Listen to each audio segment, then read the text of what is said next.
ఎంత తమాషాగా ఉంటాయో చూడండి. క్రోధంలో వచ్చేటటువంటి ఆలోచనలు ఎలా అల్లుకుంటాయో చూడండి మనిషిలోంచి. నన్నింత కష్టపెట్టినటువంటి వాడు తక్షకుడు. నిష్కారణంగా ఒక బ్రహ్మచారి గురుదక్షిణ తెచ్చుకుంటుంటే ఇబ్బంది పెట్టిన వాడిని శిక్షించవలసిన వాడు ఎవరిప్పుడు? రాజే. ఏ రాజు గురుదక్షిణ ఇవ్వడంలో సహకరించాలో ఆ రాజే గురుదక్షిణ తెచ్చుకుంటున్నప్పుడు ఇబ్బంది పెట్టిన వాడిని కూడా శిక్షించాలి. ఇప్పుడు నేనున్న ప్రాంతం జనమేజయుడి చేత పరిపాలింపబడుతోంది కాబట్టి నేను వెళ్లి జనమేజయుడికి ఫిర్యాదు చేస్తాను. అప్పుడు నా తపస్సేం భంగపడదు కదా. ఇప్పుడు జనమేజయుడికి చెప్తే జనమేజయుడు తక్షకుడిని నాశనం చేయాలి. తక్షకుడితో పోకూడదు. ఇది తక్షకుడితో పాటుగా ఇలాంటి పాములన్నీ నశించిపోవాలి. అంత కక్ష ఎందుకు అంటే మరి తాను ప్రార్థన చేస్తే ఎవరూ కనపడలేదుగా. నాగలోకానికి వెళ్లి అన్ని పద్యాలు చదివినా కనపడి సత్కరించిన వాడు ఎవరూ లేడుగా. ఎవరో దివ్య పురుషుడు అనుగ్రహించాడు కానీ అక్కడ. కాబట్టి ఇప్పుడు ఆ నాగవంశం అంతా పాములన్నీ నశించిపోవాలి. అయితే ఒకటి, ఇటువంటి ఆలోచనలు వచ్చే ముందు ఒక్కొక్కసారి ఈశ్వర సంకల్పములు కూడా ఉంటాయి. అది ఎక్కడ అన్నది మీకు నేను ఆ ప్రత్యేకమైన సందర్భంలో వివరణ చేస్తాను. కాబట్టి ఇప్పుడు తక్షకుడితో పోకూడదు. తక్షకుడితో పాటు మిగిలినటువంటి నాగవంశమంతా నశించిపోవాలి.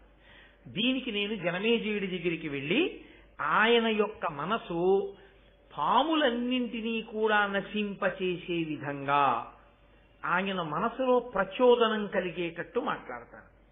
మీకు ఇందులో ఒక తమాషా ఉంటుంది. బాగా కోపం ఉన్నవాడు వెంటనే మాట్లాడడం ఒక ఎత్తు, అదుపు తప్పి ఉంటుంది ఆ మాట. అప్పుడు నోటి నుంచి వచ్చేటటువంటి మాటలో ఉచ్చనీచములు ఉండవు. గబుక్కుని నోటి వెంట అనరాని పరుషవాక్యాలు వచ్చేస్తాయి. మనసు ఇంకా చాలా అదుపులో ఉంచుకుని మాట మాత్రమే వ్యగ్రతతో ఉంది తప్ప మనసు అంత తొందరగా ఆ తమోగుణానికి రజోగుణానికి పూర్తిగా వశమైపోయేంత స్థితిలో ఉన్నవాడు కాదు ఆయన అని గుర్తు ఏమిటంటే దేనికి కోపం వచ్చిందో అదొకటే మాట్లాడతాడంతే తప్ప నింద చేయడం కానీ నోటి వెంట పరుషవాక్యాలు విడిచిపెట్టడం కానీ తిట్టడం కానీ అలాంటివి రావు. అంటే అదుపులో ఉంది అని గుర్తు. ఇందులో తిన్నగా వెళ్ళి తాను జనమేజయుడికి చెప్పేశాడు అనుకోండి, అది ఏదో అతకని విధంగా తన కోపం అంతా వెళ్ళగక్కినట్టుంటుంది. కానీ అలా ఉండకూడదు. ఇప్పుడు తన కోపం వెళ్ళగక్కడం ప్రధానం కాదు, జనమేజయుడికి కోపం రావాలి తక్షకుడి మీద. ఇప్పుడు తన కోపాన్ని జనమేజయుడి మనసులో పెట్టాలి. పెట్టి నిజమే నేను తక్షకుడి వంశాన్ని నాగుల్ని నాశనం చేసేయాలనేటటువంటి బుద్ధి పుట్టాలి. ఇప్పుడు ఏం చేస్తారో తెలుసా అండి? నేను వెళ్ళి ఇలా చెప్తే ఇలా అంటాడు. అప్పుడు నేను ఇలా అంటే నా బేలతనం బయటికి వస్తుంది. ఏమయ్యా నీ మనసులో ఉన్న రాగద్వేషాలన్నీ నాకు అంటించడానికి వచ్చావా అంటే, నన్ను వాడుకోవడానికి వచ్చావా అంటే మళ్ళీ అదో అవమానం. అందుకని ఒకవేళ అతని వైపు ఎవరైనా సభలో మాట్లాడితే, నేను మాట్లాడితే ఇంకా రాజు మళ్ళీ దాన్ని అలా కాదయా ఇలా జరిగిందేమో అనడానికి అవకాశం ఉండకూడదు. అలా రాజు మనసులో క్రోధం కలగాలి. కాబట్టి నేను ఎలా మాట్లాడితే ఆయన బుర్రకెక్కుతుంది. ఇది బాగా సావధానంగా ప్రణాళిక నిర్మాణం చేయడం. ఇది మరింత ప్రమాదకరమైన స్థితి. ఎందుకో తెలుసా అండి? అవతలవాడి పతనం కోసం యువతలవాడు తన క్రోధాన్ని అణిచిపెట్టి ఇంకొకరి మనసులోకి ఆ క్రోధాన్ని ప్రవేశపెట్టడం కోసం గొప్ప ప్రణాళికని నిర్మాణం చేయడం. ఇది పైకి చూడ్డానికి అబ్బా ఎంత గొప్ప వ్యూహరచన చేశాడండి అనిపిస్తుంది. యథార్థమునకు అవి జారుడు మెట్లు. అలాంటి జారుడు మెట్ల మీద నిలబడిన వాడు జీవుడు కిందకి వెళ్ళిపోతాడు, జీవుడు జారిపోతాడు. ఎందుకనంటే నిన్ను మోసం చేసిన వాడు ఏ పాపాన్ని పొంది ఉన్నాడో మోసం చేసిన వాడి పట్ల చేసేటటువంటి కుట్ర చేత నీవు కూడా అలాగే జారిపోతున్నావు. సమానంగా జారిపోతున్నప్పుడు ఈశ్వరుడు ఇప్పుడు అతన్ని మాత్రమే శిక్షించవలసిన అవసరం ఎక్కడుంది? నీకు శిక్ష వేయవలసి ఉంటుంది. ఎందుకంటే ఈశ్వరుడు శిక్ష వేస్తే చేసిన క్రియకే కాదు, ఇలా చేస్తే బాగుండన్న నీ మానసికమైన వికారానికి కూడా వేయవలసి ఉంటుంది. చిత్రగుప్తుడు అంటే మనసుతో చేసిన దాన్ని కూడా రాసుకుంటాడు కదా మరి ఈశ్వరుడు. అందుకని నీ మనసు యందు రాకూడని ఆలోచనలు వచ్చాయి. రావడమే పాపహేతు. ఇప్పుడు ఈ పాపహేతు ఏం చేస్తుందంటే వాణ్ణి శిక్షిస్తే నిన్ను శిక్షించాలి, నువ్వు శిక్షార్హుడవే, నువ్వు పుణ్యాత్ముడవై నిలబడినది ఎక్కడ? నిన్ను కాపాడడానికి నేను బయలుదేరడానికి నువ్వు నన్నే నమ్మి నిలబడింది ఎక్కడ? వాడిని ఎలా పాడు చేయించని నీ ఆలోచనలు నువ్వు చేయలా అన్న స్థితి వస్తుంది కదా. అందుకని జారుడు మెట్ల మీద నిలబడ్డట్టు క్రౌర్యముతో ఆలోచించి ప్రణాళికా నిర్మాణము చెయ్యడమనేటటువంటి దాని యందు బ్రాహ్మణునికి అటువంటి వ్యగ్రత అస్సలు పనికిరాదు. బ్రాహ్మణుడు అసలు ఆలోచించకూడదు. ఎందుకనంటే ఆయన ఉదారుడై లోకమునకంతటికీ మార్గాన్ని చూపించవలసిన వాడు. వెంటనే ఉద్ధరించి మనసు సంస్కరింపబడేటటువంటి స్థితి తేవాలి తప్ప అసలు అవతల వారిలో కలిగిన ఆలోచనని కూడా ప్రోత్సహించకూడదు. అటువంటి ఉదంకుడు ఇంత తపస్సు చేసినవాడు ఇటువంటి ఆలోచన, ఇంత గొప్ప వ్యూహ నిర్మాణం చెయ్యకూడదు. దాని వలన ఉదంకుడు ఉన్నతిని పొందుతున్నాడా అని మీరు నన్ను అడిగితే ఏం చెప్పవలసి ఉంటుందంటే ఖచ్చితంగా ఆయన జారుడు మెట్ల మీద నిలబడుతున్నాడు ఇవాళ అని చెప్పవలసి ఉంటుంది. అది ఎవరికైనా అంతే. మహాభారతం అత్యంత సున్నితమైన విషయాన్ని స్పృశిస్తోంది. అందుకే జీవితంలో మహాభారతాన్ని బాగా విన్నటువంటి వారు తాము జారిపోకుండా ఎలా నిలబడాలో తెలుసుకుంటారు. తాము జారిపోకుండా నిలబడితే కదూ అసలు ఆ గౌరవం అలా ఈశ్వరుడి దృష్టిలో మీరు ఏ పని చేస్తున్నా ఎప్పుడూ ఒక విషయాన్ని జ్ఞాపకం పెట్టుకోవాలి. నేను ఈశ్వరునకు జవాబుదారి. ఈశ్వరుడొక్కడు నా ఆలోచన సరళిని గమనించగలిగితే చాలు, నాకు ఏ కితాబులు అక్కర్లేదు.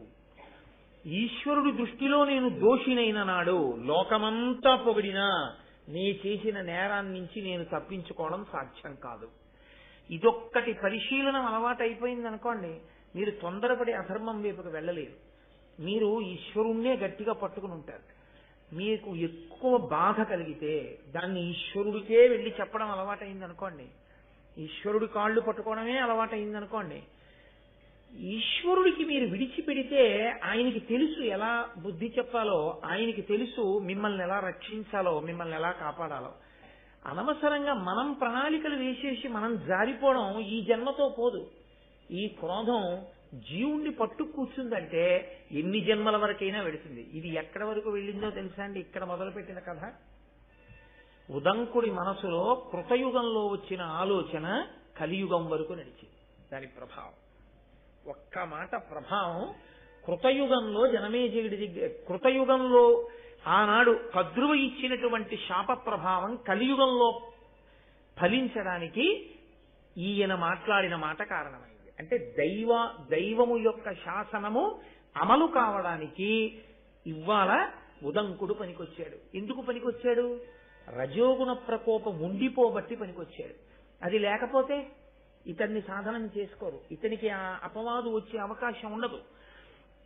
కాబట్టి ఇప్పుడు ఆయన జనమేజయుడి దగ్గరికి వెళ్ళి అంటున్నాడు, మితహిత సత్యవాక్య. ఎంత గమ్మత్తుగా ఉంటుందనుకుంటున్నారు? మామూలుగా వెళ్ళి మాట్లాడినప్పుడు కన్నా అవతల వారి వలన ఒక ప్రయోజనాన్ని సాధించుకోవాలనుకుని బాగా ప్రణాళిక వేసుకుని వచ్చిన వాడు మాట్లాడే మాటలు చాలా పకడ్బందీగా ఉంటాయి. కాబట్టి ఏమని పిలిచాడంటే జనమేజయుణ్ణి పిలుస్తూనే మితహిత సత్యవాక్య జనమేజయ భూజనవంద్య ఏను సుస్థితి గురుదేవ కార్యములు చేయగబోలు టెరింగి వంచనోన్నతమతి అకారణమున నాకపరాధము చేసే తక్షకుండు అతి కుటిల స్వభావుడు పరాత్మ విశేష వివేక శూన్యుడై. ఆయన అన్నాడు మితహిత సత్యవాక్య అని పిలిచాడు. ఎక్కువ మాట్లాడడం అనేటటువంటిది ఒక దోషం శాస్త్రంలో. ఎక్కువ మాట్లాడడం అనేటటువంటిది ఆయుర్దాయాన్ని తగ్గిస్తుంది ఒకటి. రెండు, మీరు ఎక్కువ మాట్లాడడం వల్ల రెండు దోషములు వచ్చి అందులో చేరిపోతాయి. ఒకటి, మీరు ఏదో ఒకటి చెట్ట చివరికి ఏమంటారంటే చూస్తానులేండి అంటారు. చూస్తానులేండి అంటే సగం చేస్తానులేండి కాదు. ఆ తర్వాత మీరు ఎందుకంటారంటే అది ఇప్పటికి వెళ్ళిపోతాడుగా తర్వాత చూడచ్చు. కానీ అది ఏమవుతుందంటే అసత్య దోషం కింద వెళ్ళి పడిపోతుంది. అది పెద్ద దోషం. ఎక్కువ మాట్లాడడం వల్ల వచ్చేటటువంటి పెద్ద ప్రమాదం ఎక్కడ అంటే అసత్యము వెళ్ళి కూర్చుంటుంది సంభాషణ. మనం కాబట్టి ఎక్కువ మాట్లాడరు. 2, మీరు ఎక్కువ మాట్లాడితే స్పందనకి ప్రతిస్పందన ఉంటుంది కదా, మీ పక్కన ఉన్నవాడు అంతా మాట్లాడతాడు, అందులో మీ రాగద్వేషాలు వచ్చి చేరుతాయి. చేరి ఏంటి ఇలా మాట్లాడుతున్నాడు, అతని గురించి ఇలా అన్నాడు ఏంటి, అమ్మో ఇతన్ని మనం ఎక్కువ దగ్గరికి చేర్చకూడదు, ఇన్ని ఆలోచనలు బయలుదేరుతాయి అందులోంచి. కాబట్టి ఎవరు మితముగా మాట్లాడతారో వాడు తన మీద తాను నియంత్రణ ఉన్నవాడు. కాబట్టి నన్ను ఎక్కువ ప్రశ్నలు వేయకుస్మా ఇప్పుడు నేను అడిగిన దాని మీద అన్నది, ఎందుకని తను ఎక్కువ ప్రశ్నలు వేశాడనుకోండి తన కోరిక తీరదేమోనని. నువ్వు చాలా మితంగా మాట్లాడేవాడు బాయ్ అన్నారనుకోండి, ఎక్కువ మాటలు మాట్లాడకుండా తన మాట ఒప్పేసుకుంటాడు. అయ్యా నేను మిమ్మల్ని ఒకటి అడగదలుచుకున్నాను, కానీ మీరు మాత్రం కాదు వద్దు అనకూడదు, ఈ ఒక్కసారి మా మాట వినాలి అని ముందు అన్నారనుకోండి, ఇంకా మీరు అంటాం ఎందుకు, మిమ్మల్ని అన్నది అనిపించడానికి వచ్చాడంతే కాదు, అది అనుమతించారు, అనిపించుకోవడానికి వచ్చాడు. కానీ నిజంగా మీరు అనుమతిస్తున్నారో లేదో ఆయనకు అనవసరమైన విషయం అది. మీరు హృదయం పరిపూర్ణంగా మీరు అనుమతిస్తే చేస్తాను అన్నాడు అనుకోండి వేరు, మీరు కాదనకూడదు, మీరు అనాలి అంతే ఈ ఒక్కసారికి అన్నాడు అనుకోండి, ఇంకా మీరు అది వినకుండా అనడం మంచిది కాదు. అనాలనుకుంటే నేను అలా అనను, అది నా స్వభావం కాదు అని మీరు అనగలిగితే ఆయనతో మీ అనుబంధాన్ని కొనసాగించడం ప్రశ్నార్థం కదా. ఎంత ఇబ్బంది ఉంది, ఒక్క మాటలో ఎంత ఇబ్బంది ఉంటుందో చూడండి. కాబట్టి మిత హిత సత్య వాక్య, ఎంత గొప్ప మాట్లాడేశారో చూడండి, అది లోపలి ఆలోచన. మితంగా మాట్లాడేవాడా, హితంగా మాట్లాడేవాడా అంటే నేను అన్నదానికి కాదనకుండా ఉండేవాడా. సత్యవాక్య, చూస్తానులేండి అన్న తర్వాత డేట్లు ఇవ్వకుండా పోకూడదు, ఇచ్చి తీరాలి. కాబట్టి సత్యవాక్య అన్నమాట నిలబెట్టుకోవాలి. కాబట్టి ఇప్పుడు ఏం చేస్తున్నట్లు, జనమేజయుడు తానన్న మాట వినేటట్టుగా ఆయన్ని మానసికంగా సిద్ధం చేస్తున్నాడు. జనమేజయ, మీ మంత్రి గారిని అన్నానో సైన్యాధ్యక్షుడిని అన్నానో అనుకుంటున్నావేమో, నిన్నే. కాబట్టి మితహిత సత్యవాక్య జనమేజయ, నేను చాలా మంచివాణ్ణయా. భూజనవంద్య, ఏను సుస్థితి గురుదేవ కార్యములు చేయగబూనుటెరింగి, నేను గురుదక్షిణ తేవడం కోసమని చెప్పి వెళ్లి వస్తున్నాను, నేను పవిత్రమైన పని మీద ఉన్నానని తెలిసి కూడా ఇది చెయ్యకూడని పని, ఇది చెయ్యవలసిన పని అనేటటువంటి వివేకాన్ని పూర్తిగా మర్చిపోయి పెద్దల పట్ల ఎలా ప్రవర్తించాలో ప్రవర్తించవలసినటువంటి విధానాన్ని పూర్తిగా విస్మరించి కుటిల స్వభావుడై అవతల వారిని మోసం చెయ్యడమే తన ప్రధానమైనటువంటి ఆలోచన విధానంగా పెట్టుకున్నవాడై ఆ తక్షకుడున్నాడే ఆయన నన్ను చాలా ఇబ్బంది పెట్టాడు. కుండలములు పట్టుకుపోయాడు కాబట్టి ఇప్పుడు నువ్వు జోక్యం చేసుకోమని అడగట్లేదు, కుండలములు తెచ్చిశాను. కానీ నేనెంత బాధపడ్డానో తెలుసా, చాలా బాధపడ్డాను ఆ తక్షకుని యొక్క ప్రవర్తన చేత. కాబట్టి భూజనవంద్య, భూమిజనుల చేత నమస్కరింపబడేవాడా, అటువంటి తప్పు చేసిన వాడు ఇప్పుడు దాని వల్ల వచ్చిన నష్టమేమిటి అని నువ్వు వదిలిపెట్టడానికి వీల్లేదు. నేను బాధపడ్డానా లేదా, కాబట్టి ఆ బాధపడిన దానికి నువ్వు పరిహారం చూపించాలంటే తక్షకుణ్ణి నువ్వు శిక్ష వేయాలి అని. ఇప్పుడు రాజు మనస్సు ఎటువైపు గడుతుంది మీరు ఆలోచించండి. ఆయన నిష్పక్షపాతంగా ఒక ఆలోచన చేస్తాడు. ఇందులో ఒక చిన్న ఇబ్బంది ఒకటి వస్తుంది. పోన్లేండి పంతులు గారు, దానికి ఏముంది, నిజమే కుండలాలు ఎత్తుకుపోయాడులేండి, మీరేం సామాన్యులా, మీకు వెంటనే దివ్య పురుషుడు కనిపించి మీకు ఆ కుండలాలు ఇచ్చేసి ఆ గుర్రం చెవిలో మీరు ఊదేసరికి అగ్నిహోత్రం అంతా వ్యాపించలా, అటువంటి మహానుభావులు మీరు ఇవాళ మా సభకి రావడమే చాలా సంతోషం, రెండు పూలదండం అని ఆయనకి వేసేసి కాళ్ళు కడిగేసి అవి నెత్తి మీద చల్లేసుకుని ఓ పంచల్సా పెట్టి పంపించేశాడు అనుకోండి, ఈయన కోరిక తీరుతుందా, తీరదు. ఫోన్లేండి ఏదో జరిగింది ఏదో జరిగిపోయింది, మీరు బ్రాహ్మణులు అంత కోపం పెట్టుకోకూడదు, మీ మనస్సు వెన్నపూసలా ఉండాలి, పౌష్య మహారాజు చెప్పాడుగా, అలా చెప్పాడు అనుకోండి తిరిగి, అప్పుడు రాజు మనసులో క్రౌర్యం లేదు కదండి. అందుకని క్రౌర్యం లేదు కాబట్టి ఫోన్లేండని కొంత ఆలోచిస్తే ఆలోచించవచ్చు, లేదా తాననుకున్నంత శిక్ష ఇయ్యకపోవచ్చు. నిజమే, అలా చెయ్యకుండా ఉండవలసింది. కాబట్టి తక్షకుడు ఎక్కడున్నా సరే పట్టి తీసుకొచ్చి తక్షకుడికి కొంత శిక్ష వేస్తానని అనుకోండి, సరిపోతుంది ఆయనకి, చాలదు. ఆయన మనసు వ్యగ్రత ఎలా ఉందంటే తక్షకుడు నశించాలి, తక్షకుడితో సరిపోకూడదు, తక్షకుడితో పాటు నాగులన్నీ నశించాలి. కాబట్టి ఇప్పుడు తనకెంత కోపం ఉందో అంత కోపం జనమేజయుడికి రావాలి. కాబట్టి ఇప్పుడు ముందు తనెందుకు వచ్చాడో తన వైపు నుంచి చెప్పాడు. ఇప్పుడు ఇంకొక మాట చెప్పాడు. ఎంత గొప్ప ఆలోచన చేశాడో చూడండి. ఇప్పుడు అన్నాడు, అనవరతార్థదాన యజనాభిరతున్ భరతాన్వయాభివర్ధను సకల ప్రజాహిత విధాను ధనంజయ సన్నిభున్ భవజ్జనకు పరీక్షితున్ భుజగజాల్ముడసహ్య విశోగ్ర ధూమకేతన హతి చేసిన తిదాంతు కృతాంత నికేతనాతిథిన్. ఆ తక్షకుడు నాకు మాత్రమే అపకారం చేసినవాడు కాదు, అనవరతార్థదాన యజనాభిరతున్, మహానుభావుడు అడిగిన వాళ్ళందరికీ లేదనకుండా దానాలు చేసినవాడయా నీ తండ్రి.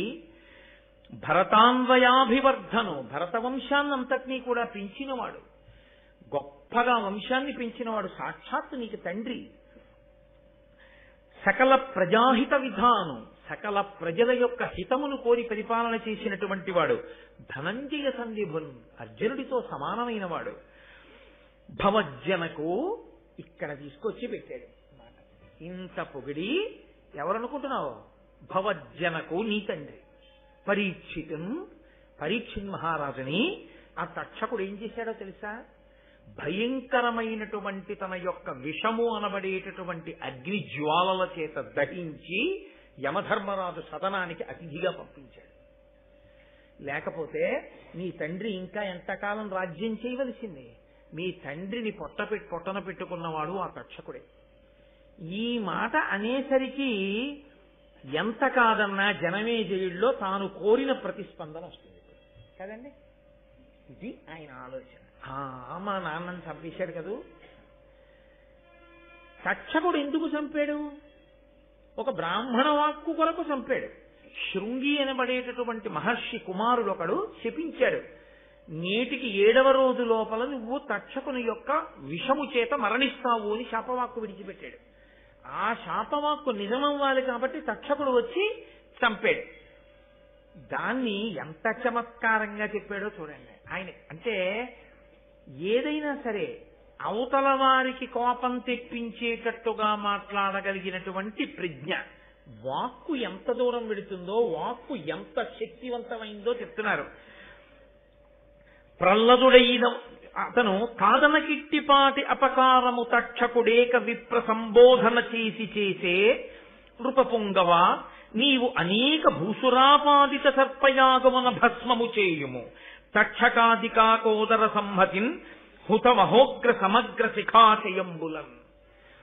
తక్షకుడు ఎందుకు చంపేశాడో తెలుసా మీ నాన్నని? తక్షకుడికి మీ నాన్నకి ఏమీ వైరం లేదు. మీ నాన్నగారు తక్షకుడిని ఎప్పుడూ ఏమీ అనలేదు. ఎవరో ఒక బ్రాహ్మణుడు మారు పలకలేదన్న కోపంతో మీ తండ్రి ఆయన మెడలో ఒక మృత సర్పాన్ని వేశాడు.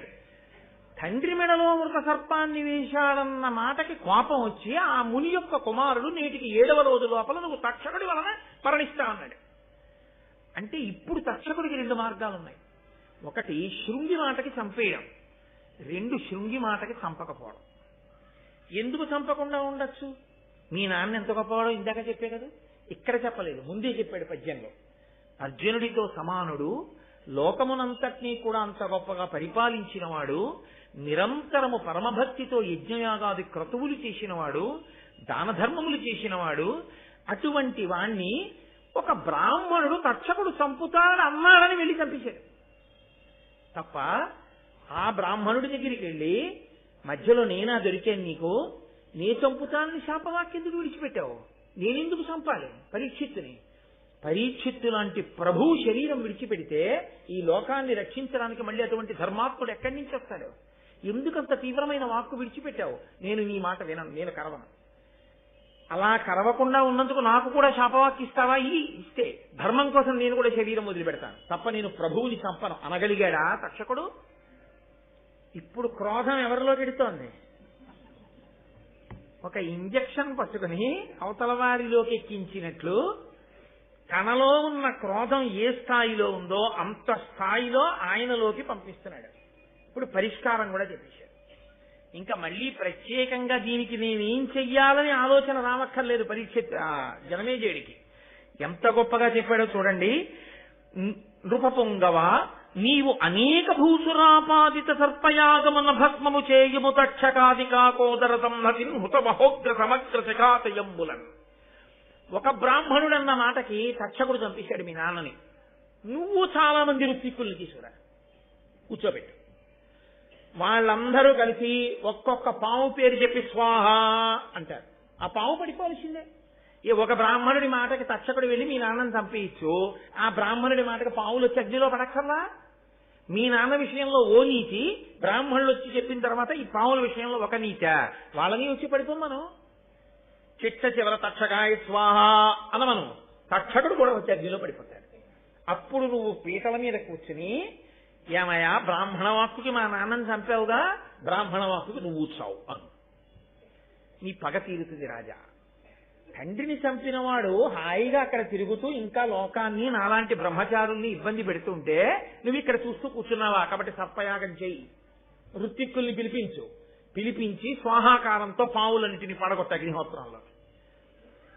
ఎంత కోపం వస్తుందండి. ఇక్కడ ఒకే ఒక చిన్న మినహాయింపు ఉంది ఇప్పుడు జనమేజయుడు మాట్లాడటానికి.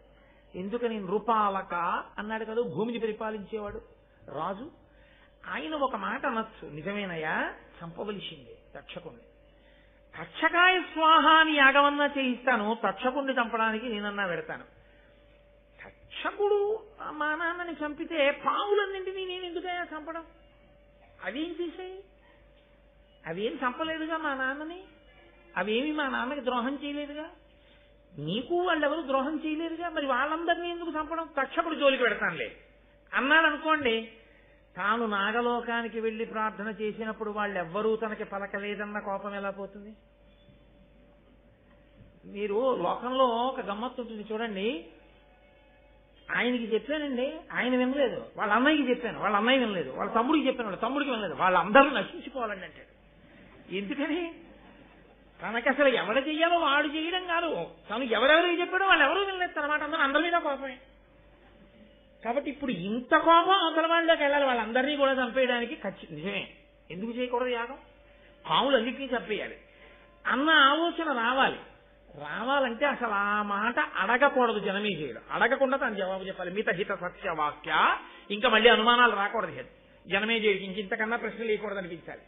అందుకని తర్వాత పద్యంలో అన్నాడు, ప్రహ్లదుడైన ఒక్క కులపాంసను చేసిన దానం తత్కులం వెల్లను దూషితంబకుట ఏమి అపూర్వము కావునన్ మహీవల్లభ తక్షకాధము నెపంబున సర్పము నెల్ల అగ్నిలో త్రెళ్ళగ సర్పయాగమతి ధీయుత చేయుము విప్రసమ్మతిన్. ఏమి రాజా నువ్వు పూర్వం నీతి వినలేదా? ఒక కులంలో ఒక్క దుర్మార్గుడు జన్మిస్తే ఆ దుర్మార్గుడి కారణంగా కులమంతా నశించిపోతుంది, ఆ జాతి నశించిపోతుంది. అలా ఇంతటి దుర్మార్గుడు పరీక్షిత్తు వంటి ధర్మాత్ముండే చంపినటువంటి తక్షకుడు పుట్టిన కులం నశించిపోవద్దు. కాబట్టి ఆ పావులన్నీ పోవలసింది. ఇవాళ తక్షకుడు, రేపు నోట్లో విషం ఉన్న మిగిలిన పావులు, రేపు ఇంకోళ్ళ జోలికి కడతాయి. మీరు పావు అన్నది ఉండడానికి వీల్లేదు, పావులన్నీ పడిపోవలసింది అగ్నిహోత్రంలో. కాబట్టి విప్రుల్ని పిలు, కూర్చోపెట్టు, ప్రభువు ఇలా చెయ్యొచ్చని చెప్పు, నచ్చ చెప్పు, బ్రాహ్మణులు ఒప్పుకుంటారు, యాగం మొదలుపెట్టు, వాళ్ళు స్వాహాకారం చేస్తారు, పడిపోతాయి అంతే. అగ్నిహోత్రం పడిపోతే ఆ పావులన్నీ చచ్చిపోతాయి. అందుకని అలా పిలిపించు, యాగం మొదలుపెట్టు అంటే జనమేజయుడు ఒక్క మాట మాట్లాడినట్టు లేదు. ఉత్తర క్షణం ఆయన చాలా, నువ్వు చెప్పింది ఎంత మాత్రము ఇందులో అనుమానం లేదయా, నిజమే, నేను సర్పయాగం చెయ్యవలసింది అని ఋత్విక్కుల్ని పిలిచి, రండి మీ అందరూ కూర్చోండి, కూర్చుని సర్పయాగం ప్రారంభం చేయండి. ఈ సర్పయాగం చేత లోకంలో ఉండేటటువంటి నాగులన్నీ కూడా ఈ అగ్నిహోత్రంలో పడిపోయి ఇవన్నీ మరణించవలసిందే అని సంకల్పం చేసేసాడంతే. చాలా జాగ్రత్తగా జ్ఞాపకం పెట్టుకోవలసిన విషయం ఏంటంటే, చాలా కోపం వచ్చినటువంటి వ్యక్తి చాలా కోపంలో ఏ ప్రణాళికా నిర్మాణము చేయరాదు. కోపంగా ఉన్నప్పుడు మీరేమీ ఆలోచన చేయకూడదు. అంతకన్నా ఏది చెయ్యాలో మీరు కోపంతో ఇంకోరికి చెప్పు చేయడం చాలా మంచిది తప్ప మీరు ఆలోచన చేసే అప్పుడు ఏమి నిర్ణయాలు మీరు తీసుకోకుండా ఉండడం మంచిది. ఎందుకో తెలుసా? ఇదిగో ఇలాగే వెడుతుంది. ఆ బుద్ధి యందు కలిగిన వ్యగ్రత సరి అయినటువంటి రీతిలో ఆలోచన చెయ్యనివ్వదు. ఆ చెయ్యనివ్వనప్పుడు ఏం చేస్తుందంటే కిందకి జారి చేస్తుంది, పడగొట్టేస్తుంది. అలా పడిపోకుండా ఉండాలి అంటే అంత కోపంగా ఉన్నప్పుడు మీరు ప్రయత్నపూర్వకంగా కాసేపు మీరు ఆలోచన చేయడం ఆపేసి దాన్ని వదిలిపెట్టేయడం కోసమని మార్గాన్ని ఎంచుకోవాలంటే, లేకపోతే దీర్ఘకాలం దాని యొక్క పరిణామం ఆశ్చర్యకరంగా వెళ్ళిపోతుంది. కాబట్టి ఇప్పుడు ఇంత జనమేజయుడు అంగీకరించాడు. అందుకే మహాభారతంలో చెప్పినటువంటి ఏ విషయమైనా సమాజమునందు ఏ కాలములో ఏ వ్యక్తికి అన్వయము కానిది ఉండదో వ్యాసుడు గుండెల మీద చెయ్యేసి చెప్పాడు. నేను భారతంలో చెప్పినటువంటి ఏ విషయమైనా సమాజమునందు ఏ వ్యక్తికి ఏ సందర్భంలోనూ అన్వయము కాదన్నది లేదు. మనలో అందరం కోపాలు వచ్చిన వాళ్ళమే, కోపాలు వచ్చినప్పుడు ఆలోచించిన వాళ్ళమే, ఆలోచించి ప్రణాళికా నిర్మాణాలు చేసేసే ప్రయత్నాలు చేసిన వాళ్ళమే, చేసి ఒక్కొక్కరు గోతిలో పడిపోయిన వారే, ఇబ్బందుల్లోకి వెళ్ళిపోయిన వారే. గబుక్కుని చూడండి, క్రోధం వచ్చి చేసినటువంటి ఒక్క తప్పుకి యావజ్జీవితం కారాగారంలోకి వెళ్ళిపోతాడు. ఆ క్రోధం వచ్చినప్పుడు అతను నిర్ణయం చేసుకోకుండా ఉంటే అతను అలా ఉండడు. ఆ క్రోధం దిగజారిపోతున్న తర్వాత పరిస్థితి వేరుగా ఉంటుంది. అది ఒంటిని ఆవహించి ఉండగా నిర్ణయం మాత్రం చేయకూడదు. ఎప్పుడు నిర్ణయం చేయడం, ఆలోచన చేయడం, ప్రణాళికా నిర్మాణం చేయడం, క్రోధంలో చేసిన దాని యందు యుక్తాయుక్త విచక్షణ ఉండదు. అత్యంత ప్రధానమైన విషయాన్ని వ్యాస భగవానుడు, నన్నయ్య భట్టారకుడు కూడా ఇవాళ స్పృశిస్తున్నారు. ఇది ఎన్నడో జరిగిన కథ, ఎప్పుడో చెప్పిన మాట అని మీరు అనుకోకండి. నేను ఇంతకన్నా మీకు దీని గురించి వివరణ చేసి చెప్పక్కర్లేదు. కానీ మీరందరూ ప్రాజ్ఞులు, మీరు ఇప్పటికే దీని సందేశాన్ని అందుకుని మీరు బాగా ఆలోచన చేసుకుంటే దీని వలన మనం ఎంత అమృతాన్ని పొందవచ్చో, జీవయాత్రలో ఈ జన్మలో ఇప్పుడు కాదు, ఎన్ని జన్మల వరకు జీవుడితో పాటుగా పట్టికిడిపోకుండా క్రోధాన్ని మనని మనం ఎలా నిగ్రహించుకోవచ్చో మనకి మహాభారతంలో ప్రత్యేకించి ఈ ఘట్టం మనకి తెలియచేస్తుంది. ఇప్పుడు వింటున్న వాళ్ళు ఎవరు ఈ విషయాలు? నైమిషారణ్యంలో కూర్చున్న మునులు. వాళ్ళు ముక్కున వేలేసుకున్నారు.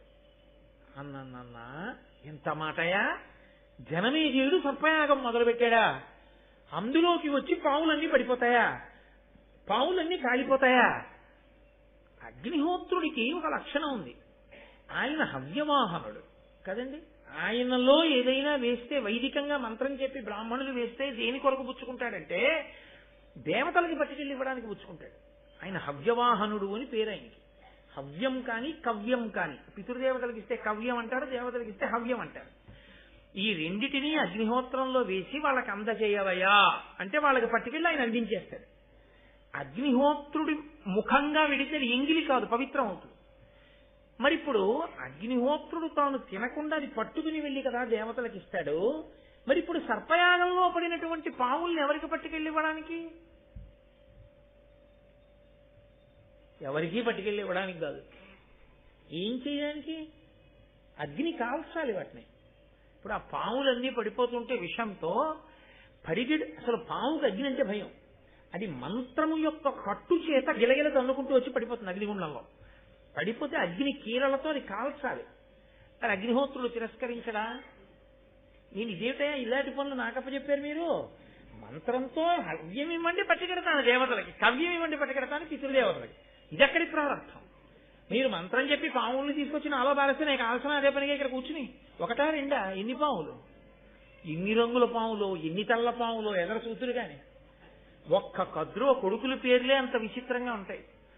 ఇన్ని పావులు వచ్చి పడిపోతుంటే ఆయన కర్మ వీటన్నిటినీ కాల్చడం, ఎంత వాసన అదంతా. ఆయన కాల్చడం ఇంకయా ఎంత గొప్ప ప్రశ్న వేశారో చూడండి. ఆయన ఇలా కాల్చాడు, జనమేజయుడు ఎలా చేశాడు ఈ సర్పయాగాన్ని. పోని ఈ జనమేజయుడు చేసినటువంటి సర్పయాగంలో సర్పములన్నీ పడిపోయి ఉంటే పావులు ఉండకూడదుగా? అసలు ఇంకా పావన్నది మిగలకపోతే పాముల జాతి ఉండకూడదుగా, అంతరించిపోవాలి. మరి పాముల జాతి అంతరించిపోకుండా పాములు ఉన్నాయంటే అన్ని పాములు పడలేదుగా, కొన్ని పాములు ఉండిపోయి. కొన్ని పాములు ఉండిపోయాయంటే ఆ యాగం పూర్తి అవ్వలేదుగా, మధ్యలో ఆగిపోయిందనమాట. ఎక్కడ మధ్యలో ఆగిపోతేనే కదా కొన్ని పాములు మిగిలే, కొన్ని పాములు మిగిలితేనే కదా ఇప్పుడు పాములు ఉన్నాయి. మరి అలా ఎందుకు ఆగిపోయింది యాగం మధ్యలో? మామూలుగా యాగం మొదలెట్టి యజ్ఞపురుషుడు వచ్చేసి పాయస పాత్ర ఇచ్చేస్తే పూర్తి చేసేయచ్చు. కోపం ఉన్నవాడు మొదలెడితే కోపం తీరే వరకు జరుగుతుంది కదండి. కోపం ఉన్నవాడు మొదలుపెట్టిన యాగాన్ని మధ్యలో ఆపడానికి కోపం ఎందుకు తీరిపోయింది? కోపం తీరిపోవడానికి పరీక్షిత్ బతికాడా? మళ్ళీ బతకడగా. మరి అటువంటిప్పుడు ఎందుకు ఆపాడు? ఎందుకు ఆగింది యాగం? అయ్యి బాబోయ్, మాకు చాలా ఆతృతగా ఉంది సుమా, ఈ విషయాలన్నీ వినేయాలని. తొందరగా చెప్పవయ్యా, మాకు బాగా అర్థమయ్యేటట్టుగా మహానుభావ సౌతి, ఏదా విషయాలు చెప్పు, మేము వింటాం. కాబట్టి ఇప్పుడు ప్రశ్న ఎక్కడ మొదలైందో జవాబు అక్కడే మొదలవ్వాలి. అది శిష్యుని యొక్క ఆర్తి. వైదికంగా వచ్చారు వాళ్ళు. కాబట్టి ఇప్పుడు సూతపుత్రుడైనటువంటి సౌతి కూడా, ఉగ్రశ్రవసుడు కూడా అంత అందంగానూ ఆ విషయాల్ని వివరణ చెయ్యాలి. కాబట్టి ఆయన భృగు వంశం దగ్గర మొదలుపెట్టారు. మీరు ఈ విషయాల్ని ఎక్కడా కూడా ఈ ఒకదాంతో ఒకదానికి ఉండేటటువంటి సంబంధాన్ని మాత్రం మర్చిపోకూడదు. ఎందుకో తెలుసా అండి, మళ్ళీ నేను ఒక 5-6 రోజులు పోయాక సర్పయాగానికి వస్తాను. ఇక్కడ విడిచిపెట్టిన సర్పయాగాన్ని ఒక 5-6 రోజుల ఉపన్యాసాలు అయిపోయిన తర్వాత, అందులో రాబో కాలంలో బహుశా రేపటికి వస్తుందేమో అత్యద్భుతమైన ఘట్టం, మహాశివరాత్రి నాటికి వస్తోంది. ఈశ్వరుని యొక్క అనుగ్రహం, గరుత్మంతుని యొక్క పుట్టుక, అమృతాన్ని తీసుకురావడం, ఆ ఘట్టం, కద్రు వినతల యొక్క ఘట్టం రేపు ప్రారంభం అవుతుంది. అసలు మహాభారతానికి అంతటికీ పునాది అది. కాబట్టి ఆ ఘట్టాలన్నీ పూర్తయిపోయిన తర్వాత మళ్ళీ నేను సర్పయాగం దగ్గరికి వస్తాను. అప్పుడు మీరు ఇది ఎప్పుడు చెప్పావు నన్ను అడగకూడదు, బాగా జ్ఞాపకం పెట్టుకుని ఉండండి ధారణలో. కాబట్టి ఇలా ఎలా జరిగింది మాకు చెప్పమని మునులు అడిగారు. అడిగితే భృగువంశం దగ్గర ప్రారంభం చేశాడు. ఆ భృగువు, ఆయన భార్య పులోమ, వాళ్ళిద్దరూ ఆశ్రమంలో చాలా అన్యోన్యంగా చక్కగా ఆనందంగా జీవితం గడుపుతున్నారు. గృహస్థాశ్రమంలో జీవితం ఎలా ఉండాలో అలా భృగువు జీవితాన్ని గడుపుతున్నాడు. గృహస్థాశ్రమము అనేటటువంటి మాటకి అర్థం తెలియకుండా గృహస్థాశ్రమంలో ఉండడం కన్నా దోషం ఇంకోట్లేదు. బ్రహ్మచర్యాశ్రమమునందు, అంటే బ్రహ్మచారిగా ఉంటే నేనే బ్రహ్మచర్యంలో ఉంటాను. నేను గృహస్థాశ్రమంలోకి వస్తే అర్థం ఏమిటో తెలుసా అండి, మా ఆవిడ ఇంట్లో ఉంటానని గుర్తు. మనమేమంటామంటే నా ఇంట్లో మా ఆవిడ ఉందంటాం, తప్పు. గృహస్థాశ్రమము అన్న మాటకు అర్థం ఏమిటంటే నా భార్య ఇంట్లో నేను ఉంటున్నాను అని. అది ఎలా సంభవం అని మీరు అడుగుతారేమో. గృహము కదండి, గృహము అంటే ఇల్లు. అప్పటి వరకు తనకి ఇల్లు అనేం లేదు. అప్పటి వరకు గురువుగారు ఆశ్రమంలో కూర్చున్నాడు. ఉదయం సాయంకాలం 2 వేళల యందు అగ్నిహోత్రంలోకి తీసుకెళ్లి సమిధలు వేస్తాడు. సంధ్యావందనం చేసుకుంటాడు, గురువుగారు చెప్తే వెడతాడు, భిక్షాన్నం తీసుకొస్తాడు, లేకపోతే ఆ సమిధలు పట్టుకొస్తాడు, దర్భలు పట్టుకొస్తాడు, గురువుగారు చెప్పిన పాఠం వింటాడు, వేదాన్ని వల్లె వేసుకుంటాడు.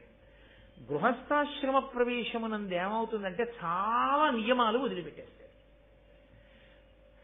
నిన్న మీకు మనవి చేశాను కదా, కంటికి కాటుకు పెట్టుకోవడం మొదలు పెడతాడు, అదేంటి పూలదండలు వేసుకోవడం మొదలు పెడతాడు, తాంబూలం వేసుకోవడం మొదలు పెడతాడు. ఇవన్నీ మొదలు పెడితే గృహస్థాశ్రమం. గృహము అంటే ఇల్లు, గృహస్థు అంటే ఇంటి యందు ఉన్నవాడు. ఎవరి ఇంటి యందు?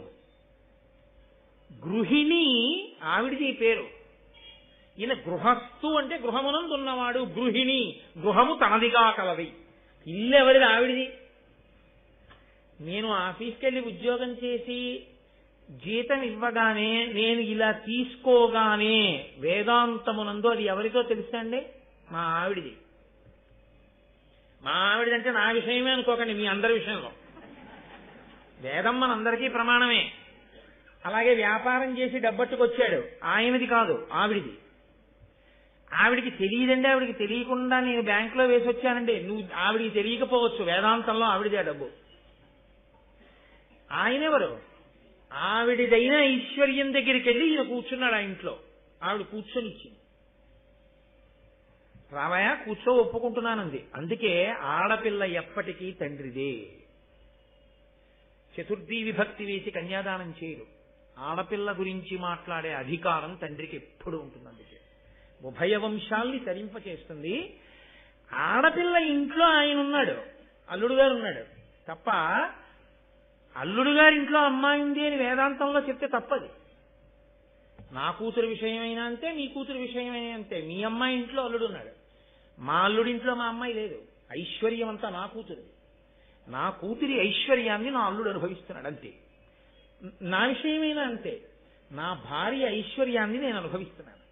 నా భార్యకి ఐశ్వర్యం లేకపోతే నేను ఇక్కడ కూర్చుని మాట్లాడే అదృష్టం నాకు పట్టదు. దాని ఐశ్వర్యం ఉంటేనే, దానికి కూడా ఐశ్వర్యం ఉంటేనే నాకు ఈ సభాపూజ్యత, లేకపోతే ఇది ఉండదు. అందుకే ఇల్లు ఇల్లాలు అంటారు. ఇల్లు తనది, ఆమెది, అందుకని ఇల్లాలన్న మాట ఆవిడిదే. గృహస్థాశ్రమము అన్న మాటలో అర్థం ఏంటంటే ఆవిడదైన ఇంట్లోకి ఈయన వెడతాడు తప్ప ఈయన ఇంట్లోకి ఆవిడొస్తోంది అనకూడదు వేదాంతంలో. నేను మీకు ఏమైనా అనుమానం ఉంటే నేను చెప్పిన విషయంలో మీరు వేదభాష్యం చదువుకోండి, లేకపోతే వేదం తెలుసున్న పెద్దలు నేను అడగండి, ఒకటేసారి ఇలా చెప్పారు నిజమేనండి. అది గృహస్థాశ్రమం అంటే. కాబట్టి ఇప్పుడు గృహస్థాశ్రమంలో అలా వెళ్ళిన తరువాత ఇద్దరికీ కూడా పవిత్రమైనది ఒకటి ఉంటుంది. అదే ఆడదాని జన్మ హక్కు. ఆడది తరించేది దేనికి తరిస్తుందంటే ఈ ఒక్క కారణం చేతనే బాగా తరిస్తుంది. ప్రధాన హోమము అని ఒకటి చేస్తారు వివాహంలో. రాత్రి ఏదో 1:35 వివాహం అనుకోండి, పాణిగ్రహణమో లేకపోతే ఒకళ్ళనొకళ్ళు చూసుకోవడమో ఏదో ముహూర్తం. కొన్ని చోట్ల పాణిగ్రహణం, కొన్ని చోట్ల మాంగళ్య ధారణం, కొన్ని చోట్ల ఒకరినొకరు చూసుకోవడం. జీలకర్ర బెల్లం పెట్టడం కాదు, చూసుకున్న తర్వాత జీలకర్ర బెల్లం పెడతారు. ముహూర్తానికి జీలకర్ర బెల్లం పెట్టడం కాదు, తెరదించి చూడడం ప్రధానం. ఒకరి కన్నులు ఒకరు చూసుకుని ఈ ముహూర్తమునకు నిన్ను నేను చూశాను, నన్ను నువ్వు చూస్తున్నావు, మన ఐశ్వర్యము నిలబడుగాక అని అడుగుతాడు అతను. కాబట్టి అయం ముహూర్తస్సు ముహూర్తోస్తు అంటే అవును ఇది సుముహూర్తమే అని మనం వెళ్ళి అక్షతలు వేస్తాం. కాబట్టి ఇప్పుడు ఆయన ఏం చేస్తాడంటే వివాహం అవగానే, అంటే సుముహూర్తం పూర్తవగానే, అది రాత్రి 1 గంట అవ్వచ్చు 2 అవ్వచ్చు, వెంటనే తన పత్నిని తీసుకుని వేదిక మించి కిందకి దిగి తండ్రి గారి అగ్నిహోత్రం ఉంటుంది, ఆయన చేసి ఉండాలంతే శాస్త్రంలో. మా నాన్నగారికి లేదంటే తప్పంతేది. తండ్రికి అగ్నిహోత్రం ఉంటుంది. తండ్రి అగ్నిహోత్రాన్ని తీసుకొచ్చి వరుడు యొక్క ఆ హోమ గుండాన్ని వెలిగిస్తారు, అగ్నిని వెలిగిస్తారు. ఈ అగ్ని సంరక్షణ చేసేటటువంటి కర్తవ్యం ఇల్లాలి. కాస్త ఊక వేస్తుంది. అందుకే ఇల్లాలిది నిర్వహణ అనడానికి కారణం యజమాని అగ్నిహోత్రాన్ని కూడా ఆవిడే రక్షిస్తుంది, ఆవిడిది రక్షణ. ఇదే ఔపాసన అంటే. యథార్థమునకు ఔపాసన అన్న మాటకి అర్థం ఇది. ఇది జన్మ హక్కు ఆడదానికి. ఈ అగ్నిహోత్రంలో ఊక వేసి రక్షిస్తూ అప్పుడప్పుడు అటొస్తూ ఇటొస్తూ అక్షతలు అందులో వేస్తూ ఉంటుంది. దీనికి పరమ ప్రసన్నుడవుతాడు అగ్నిహోత్రుడు. అగ్నిహోత్రాన్ని ఇలా ఆరాధించేటటువంటి అలవాటు ఉంది కాబట్టి ఆర్య శబ్దంతో పిలిచారు ఈ జాతిని. ఆర్య శబ్దం అందుకు వచ్చింది. ఈ అగ్నిహోత్రంలోంచి సరే ఆ అగ్నిహోత్రం ఎన్నిగా ఉంటుంది, ఎన్ని గుండాలుగా ఉంటుంది, అందులోంచి మళ్ళీ శ్రౌతాగ్నులు ఎలా తీస్తారు, ప్రేతాగ్నులు ఎలా ఉంటాయి, దానికి గుండాలు ఎలా ఉంటాయి, రేపు పొద్దున్న యాగశాల కడితే యాగశాలలో గుండాలు ఎలా పెడతారు, అందులోకి అగ్ని ఎలా తీసుకొస్తారు, అదంతా మళ్ళీ ఆ హోత, ఆ ధ్వరు, ఇవన్నీ పెద్ద పెద్ద విషయాలు. వాటిని ఎప్పుడైనా ముచ్చటించుకునే అవకాశం ఉన్నప్పుడు వాటి గురించి మాట్లాడతాను. ఈ అగ్నిహోత్రం ఎప్పటి వరకు ఉండాలంటే యజమాని బ్రతికున్నంత కాలము ఉండాలి. ఇంటి యజమాని ఎంతకాలం ఉంటాడో అంతకాలము అగ్నిహోత్రం ఉండాలి. ఇంటి యజమాని ఊపిరి ఆగిపోయిన తర్వాత ఈ అగ్నిహోత్రాన్ని తీసుకెళ్లి కట్టెల్లో పెట్టి ఆయన శరీరాన్ని కాలుస్తాడు. ఆ అగ్నిహోత్రం ఆయన శరీరంతో పూర్తవుతుంది. లేదా ఆయన సన్యసిస్తే ఇంకా అగ్నిహోత్రం అక్కడతో ఆగిపోతుంది. ఎందుకంటే సన్యాసికి అగ్నితో సంబంధం లేదు కాబట్టి అప్పుడు అగ్నిని ముట్టుకోరు. కాబట్టి ఇప్పుడు ఇంటికి ఇల్లాలు అన్న మాట యొక్క ప్రధానమైన గొప్పతనం ఏమిటంటే ఐశ్వర్యము తనదిగా ఎలా ఉంచుకుంటుందో తెలుసా అండి? అగ్ని అనుగ్రహము చేత ఐశ్వర్యము కలుగుతుంది. ఆరోగ్యం భాస్కరాది చేత్, సూర్య భగవానుడి యొక్క అనుగ్రహం కలిగితే ఆరోగ్యం నిలబడుతుంది. అలాగే ఐశ్వర్యం దేని వల్ల నిలబడుతుంది అంటే మీరు అగ్నిహోత్రాన్ని ఎంత పవిత్రంగా చూస్తారో ఆ పవిత్రతని బట్టి మీ ఇంట్లో ఐశ్వర్యం నిలబడుతుంది. ఐశ్వర్యము అన్న మాటకు అర్థం ఏమిటో తెలుసా అండి? బ్యాంకు నిండా డబ్బు ఉండడం కాదు, మీ ఇంటికి వచ్చినవన్నీ మీరు కావాలనుకుంటే అనుభవించగలగడం. వైదికమైతే ఇంటికి బోలెడన్ని పళ్ళు వస్తాయి, ఒక్కటి తను తినకూడదు, తన భార్య తినకూడదు, ఇద్దరికీ షుగరు అంటే ఆ విషయంలో వాళ్ళిద్దరికీ ఐశ్వర్యం లేదు. ఒక ఐశ్వర్యం ఉంది, సంతోషంగా 10 మందికి ఇచ్చుకోవచ్చు. ఏడుస్తూ ఇస్తే వాళ్ళదో దరిద్రం. సంతోషంగా ఇచ్చుకోవచ్చు తప్ప తను తినడానికి మాత్రం లేదు. ఓ 2 అరటిపళ్ళు అక్కడ మంచి సువాసన వస్తూ మిగలముగ్గి ఉన్నా ఒక్క ముక్క కూడా తను తినడానికి వీల్లేదు. కాబట్టి తను అలా ఊరుకుని సంతోషంగా పట్టుకెళ్ళి ఎవరికో ఇచ్చి వాళ్ళు తింటే నేను తిన్నట్టే, తినవయా సంతోషంగా తీయగా ఉన్నాయి పళ్ళు అని ఇచ్చి వచ్చేయాలంటే. ఐశ్వర్యము అంటే కలిగి ఉండుట, కలిగిన దానిని అనుభవించుట. ద్రాపేయం దస్సస్పతే దరిద్రం నీలలోహిత అంటుంది రుద్రదేవ అభిషేకం చేస్తారు కదా. కలిగి ఉండాలి, కలిగి ఉన్న దాన్ని అనుభవించగలగాలి. అనుభవించిన ఐశ్వర్యం ఎందుకంటే దరిద్రమే. అన్నీ ఉన్నాయి, ఏది తినకూడదు, ఒంట్లో గొట్టం పెట్టి ఎక్కించారు. ఏమిటా ఐశ్వర్యం? ఏమైనా ఉందా? ఈయన్ని చూడడానికి వచ్చిన వాళ్ళందరూ తింటున్నారు ఇంట్లో చక్కగా అన్ని చేయించుకొని. ఎవరిది ఐశ్వర్యం? వాడు ఐశ్వర్యవంతుడు, వీడు దరిద్రుడు. పాపం వీడు గొట్టం పెట్టి కూర్చున్నాడంతే. వీడు పూట పూట ఇంత తినాలంటే బొడ్డు దగ్గర తొడ మీదో ఎక్కడో సూది పెట్టి పొడుచుకుని వాడంతటా వాడే ఏదో ఎక్కించుకుని ఇంత అన్నం తింటుంటాడు. ఆ విషయంలో ఆయన చాలా బాధ పొందుతున్నాడా లేదా? కాబట్టి ఐశ్వర్యము దేని వల్ల వస్తుంది అని అడిగారు. అందుకని మన వాళ్ళు వసుహు స్థితి, దేవతలు ఎక్కడ అనుగ్రహిస్తారో అక్కడే పెట్టించారు. ఆగ్నేయంలో అగ్నిహోత్రం పెట్టి తూర్పు దిక్కు తిరిగి ఉండమన్నారు. యజమాని కడుపు నిండా తింటాడమ్మా, లేకపోతే తినడమ్మా అనడానికి కారణం అది. విశాల దృక్పథంతో మాట్లాడారు తప్ప ఏదో మౌఢ్యంతో మాట్లాడడం వాళ్ళ లక్షణం కాదు. 10 మంది బాగుండాలని మాట్లాడారు. ఎడం పక్కనే ఎందుకు నడవాలండి? చెప్పేవాడు ఎవడండి? నేను కుడి పక్కన నడుస్తానంటే నడు, కళ్ళు తిరిగి తెలుసు యూనిట్లో ఉంటాం. అంతే శాస్త్రం కూడా అంతే. శాసనాత్ శంసనాత్ ఇది శాస్త్రం. శాస్త్రం చెప్పింది నువ్వు నమ్మగలిగితే అభ్యున్నతిని పొందుతావు. శాస్త్రం నమ్మకం లేదు, నీ కర్మ. ఎవడేం చేస్తాడు దానికి? నువ్వు పాడవడం ఎందుకు, 10 మందిని పాడు చేయడం ఎందుకు? కాబట్టి అగ్నిని రక్షిస్తుంది భార్య. భార్య కాదు, నిజానికి పత్ని అన్న మాట వాడవలసి ఉంటుంది. ఎందుకంటే యజ్ఞమునందు కానీ ధర్మకార్యమునందు కానీ పక్కన కూర్చునే అధికారం ఎవరికి ఉంటుందో ఆవిడే పత్ని. కాబట్టి ఇప్పుడు పత్ని యొక్క ప్రధాన కర్తవ్యం ఏమిటి అంటే అగ్నిరక్షణమే. అసలు అగ్నిరక్షణం అనేటటువంటిది ఇల్లాలు జీవితంలో ఎప్పుడూ చెయ్యలేదనుకోండి. నేను యథార్థంగా నాతో కలిపి చెప్పేస్తున్నాను ఉన్నమాట, భార్యని చాలా పెద్ద స్థాయిలో మోసగించినట్లు. ఎందుకో తెలుసా అండి? ఆవిడికి ఇవ్వవలసిన అభ్యున్నతి ఇవ్వలేదు. ఆయనకి అగ్ని లేదు, ఇంట్లో అగ్నిశాల లేదు, అగ్నిహోత్రం లేదు కాబట్టి పాపం ఆ పిచ్చి తల్లికి అక్షత వేయడానికి లేదు, ఊక వేయడానికి లేదు. ఆవిడ అగ్నిని ఆరాధించినది లేదు, ఇల్లాలైంది తప్ప ఆవిడ్ని అగ్ని కార్యంలో తోడ్పాటు లేదు. ఈ విషయంలో ఎవరికీ మినహాయింపు లేదు అని మీరు గుర్తించవలసి ఉంటుంది. ఎవరో కొంతమందికి కాదు ఈ నియమం. కాబట్టి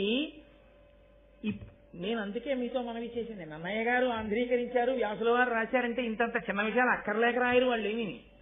అందులో పెద్ద ధర్మ సూక్ష్మం ఉంది సుమా. నీ ఇంటి ఐశ్వర్యాన్ని నువ్వు ఎలా కాపాడుకోవాలో చెప్తున్నారు. ఇల్లాలి ఐశ్వర్యం ఏమిటో తెలుసా అండి? భర్తతో సహా. ఆయన ఎవరంటే ఆవిడ 5వ తనం కదండి. ఆవిడ 5వ తనం గట్టిదండి అంటారు ఈయన బతికితే. ఈయన ఎక్కడో పడి బతికాడనుకోండి, ఆవిడ 5వ తనం గట్టిదండి అంటారు. ఈయన ఎవరు? ఆవిడకి చెందినవాడు. ఆవిడ 5వ తనం ఈయన. కాబట్టి ఈయన ఆవిడ సొత్తు, ఈయనే ఆవిడ సొత్తు అయినప్పుడు పుట్టిన బిడ్డలు ఆవిడ కడుపు పంట అన్నీ ఆవిడ వైపు నుంచే ఉన్నవన్నీ. అసలు ఆవిడకున్న గౌరవం ఆయనకి లేదు శాస్త్రంలో. యథార్థానికి చాలా కష్టపడి తరించాలి పురుషుడు. స్త్రీ అందుకే ఔపాసన అంటారు దీన్ని. ఇది తెలిస్తే చాలా తొందరగా మెట్లెక్కి ఈశ్వరుణ్ణి చేడతారు. కాబట్టి ఇప్పుడు తన బిడ్డల్ని రక్షించుకోవాలి, తన భర్తని రక్షించుకోవాలి. తనదైనది ఐశ్వర్యము అంటే భర్త బిడ్డలు కూడా. ఇప్పుడు వీరిని ఎందుకు రక్షించుకోవాలి? కనురాపు నుంచి రక్షించుకోవాలి. ఏమిటి కనురాపు? అబ్బా ఎంత వేదం చదువుకున్నాడండి, ఎంత ఘనాపాటి అండి, ఏమి ధారణాశక్తి అండి, ఏమి నియమం పాటిస్తాడండి. 5 గంటలు కూర్చుని ఘన చెప్పినా కంఠం చేరవదు. ఏమి కంఠం అండి అది? అలా మాట్లాడగా ఆయనకి కనురాపు తగులుతుందేమో. అందుకనే అగ్నిహోత్రంలో ఊక వేస్తుంది, అందుకనే అక్షతలు వేస్తుంటుంది. ఆ అగ్ని బిడ్డల్ని భర్తని కాపాడుతుంటాడు. కాదు, ఉగ్రభూతములు తిరుగుతుంటాయి, అవి ప్రవేశించి బిడ్డల్ని చెనకతాయి. చెనకకుండా ఏ ఇంట అగ్నిహోత్రమునందు వేస్తారో ఊక అక్షతలు వేస్తూ ఉంటారో అక్కడికి రావు. అందుకని అగ్నిశాల అని ఒకటి ఉంటుంది ఇంట్లో. అందులో మళ్ళీ ఏ దిక్కుకు ఏ గుండం ఉండాలన్నది వేరు నియమం అనుకోండి. అక్కడ ఈ అగ్నిగుండాన్ని పెట్టి ఉంచుతాడు యజమాని. దాన్ని పరాకు చెప్తాడు భార్యకి. చాలాసేపు బయటికి వెళ్ళిపోతున్నాడు అనుకోండి, ఏమో ఇల్లు తాళం వేసుకో అని ఇప్పుడు చెప్తున్నాం. అప్పుడు ఏం చెప్పేవారంటే అగ్నిని జాగ్రత్తగా చూసుకో, నేను వెళ్ళొస్తాను. ఎందుకంటే మళ్ళీ ఆ అగ్ని వెలిగించాలంటే దానికి ఒక పెద్ద పద్ధతి, అది నిధనం అయిపోతాయి. అందుకని నేను బయటికి వెడుతున్నాను, నువ్వు పరాకుగా అగ్నిహోత్రాన్ని చూడు, అగ్నిశాలలో అగ్నిని జాగ్రత్తగా చూడు, నేను వచ్చి సంధ్యావందనం చేసుకున్న తర్వాత అగ్ని కార్యం చేసుకుంటాను. నిత్యాగ్నిహోత్రీకులని ఇప్పటికీ అగ్నిహోత్రాన్ని అలాగే ఆరాధన చేసే కుటుంబాలు ఉన్నాయి. నేను గత సంవత్సరం గుంటూరులో శ్రీరామాయణం చెప్పే రోజుల్లో శృంగగిరిపీఠ నిర్వాహకులు హరిప్రసాద్ గారు విజయవాడ నుంచి పిలిపించారు నాకు ఆశీర్వచనం చేయించడానికి. ఒక ప్రత్యేక సందర్భంలో నిత్యాగ్నిహోత్రీకులు వచ్చారు. ఆ రోజు సాయంకాలం వాళ్ళు అగ్ని కార్యం చేసుకుని వచ్చారు ఆశీర్వచనం చేయడానికి. ఇప్పటికీ ఉన్నాయి ఆ కుటుంబాలు.